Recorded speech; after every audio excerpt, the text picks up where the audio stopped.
செந்தில் பாலாஜி அங்கே போனார். வெறும் 1500 ஓட்டில் வெற்றி பெற்ற முடியாமல் இன்றைக்கு நம்முடைய செந்தில் அவர் இங்கே வந்திருக்கிறார். அவருக்கு என்னுடைய வாழ்த்துக்களை தெரிவித்துக் கொள்கிறேன். எத்தனை 300 கோடி அவரை தோக்கடிக்கிறது. வெறும் 1500 ஓட்டு. இப்போ வந்து நெஞ்சு நம்பி நிற்கிறாங்க. என்ன செய்யறது? எங்களை பொறுத்தவரையிலும் கோபிமன் என் உயிர் மூச்சு. நீங்கள் வளர்ந்து கூடாது. நான் எதற்காக சொல்கிறேன் சொன்னால், இந்த நல்ல நிகழ்ச்சியை கலந்து கொண்டு என் உயிரில் மேலான கழகத்தின் அனைத்து நிர்வாகிகள் இங்கே ஆர்ப்பரித்து வந்திருக்கிறேன். எதையும் எதிர்பார்க்காமல் அதற்கு கோடான கோடி நன்றி மலர்களை நான் முதலில் தெரிவித்துக் கொள்கிறேன். என்னை வாழ வைத்தவர்கள் நீங்கள். இங்கே கூத்தாடி பெருமக்கள் இங்கே இருக்கிறார் என்று சொன்னால் ஒரு ஓட்டு கூட மாறுவதில்லை. அதுதான் உண்மை வரலாறு.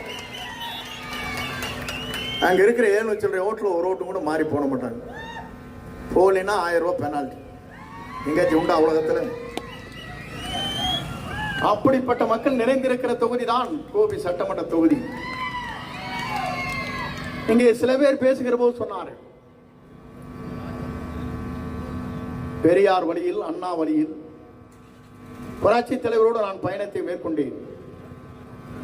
நான் புரட்சி தலைவரோடு பயணத்தை மேற்கொள்கிற போது எனக்கு 25 வயது முடிந்து 26ஆம் வயதிலே கால் எடுத்து வைக்கிறேன்.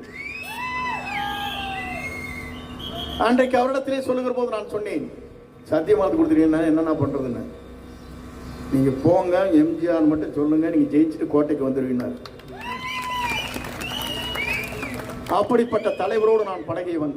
3 முறை அவரோடு சட்டமன்றத்திலே பவுனி வந்தேன். அதற்கு பிறகு அம்மா அவர்கள் அரவணைத்தார்கள். அம்மா எங்க போனா ஹெலிகாப்டர் பிளைட் எல்லாம் கூட்டு போவாங்க. இங்க இருக்க வந்தா கழட்டி விட்டானா, அது வேற விஷயம். கழட்டி விட்ட பத்தி பேச முடியாது. இதே மேடையிலே இதே இடத்துல இருந்து வச்சு ஒரு 1000 பேரத்தை வச்சு பேசினாங்க. இப்ப இங்க 10,000 பேர் இருக்கிறீங்க. நீங்கள் அன்புக்கரம் காட்டினீர்கள். செங்கோட்டையின் இந்த நாட்டை இந்த தட நடத்திலே இந்த வீதியிலே நடமாட முடியுமா என்றால், நடமாடுவதற்கு நீங்கள் அள்ளி தந்தவர்கள் அன்பு கரங்கள் என்பதை நான் அறிவேன். நீங்கள் என்றால் நான் இல்லை. எல்லோரும் நினைக்கிறார்கள், எடப்பாடியிலிருந்து இங்க வந்து கோபிச்செடி வளர்த்து ஒரு சவால். அப்ப எதிர்கட்சியில் உட்காந்துருக்காரு. நான் அவரை பார்த்துட்டே இருக்கிறேன். நேருக்கு நேர போட்டானே அப்படி சீட்டான்.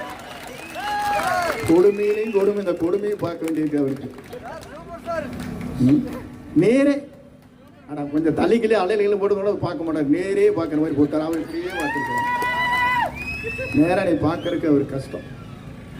மகராசன் நல்லது பண்ண வாழ்த்துக்கள். நான் அங்க இருந்திருந்தா அங்கதான் இருக்கணும். இங்கே அந்த பக்கத்தில் இருக்கணும். 3வது அணி 2வது அணியில் உட்காந்துட்டு எல்லாரையும் நானும் பார்த்துட்டு இருக்கணும்.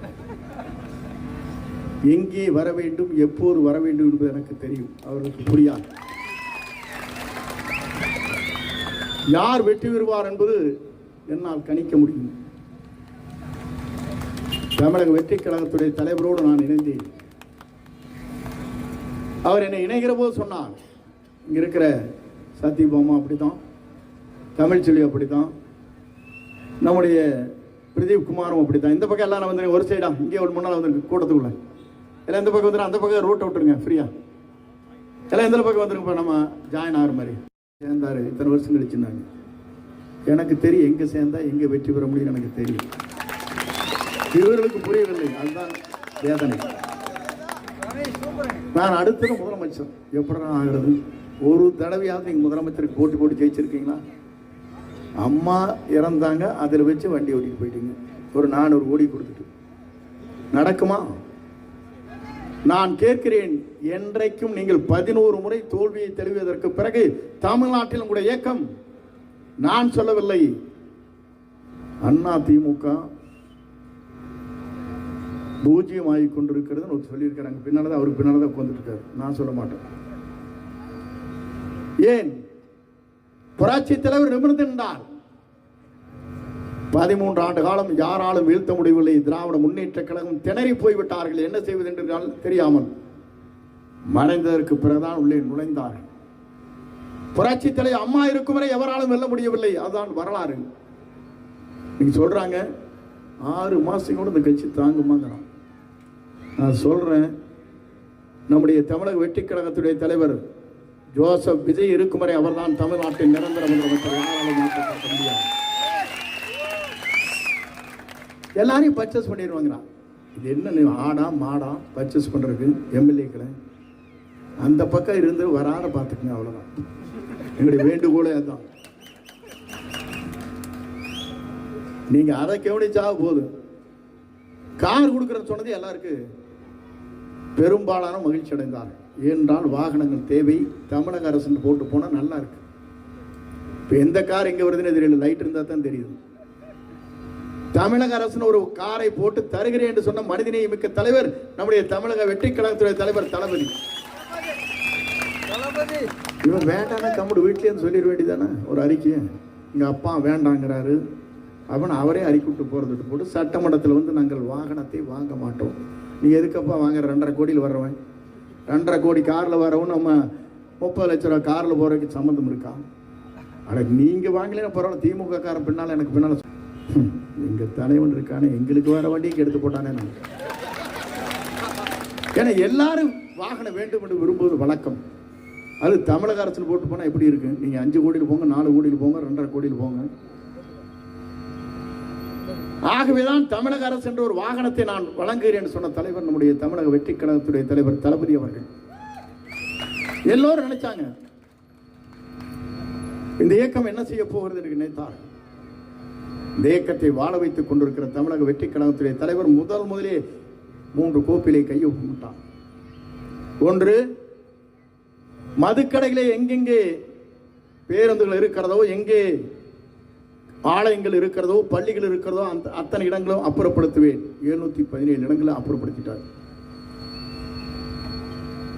இவருடைய நிலைகளை நான் எண்ணி பார்க்கிறேன்.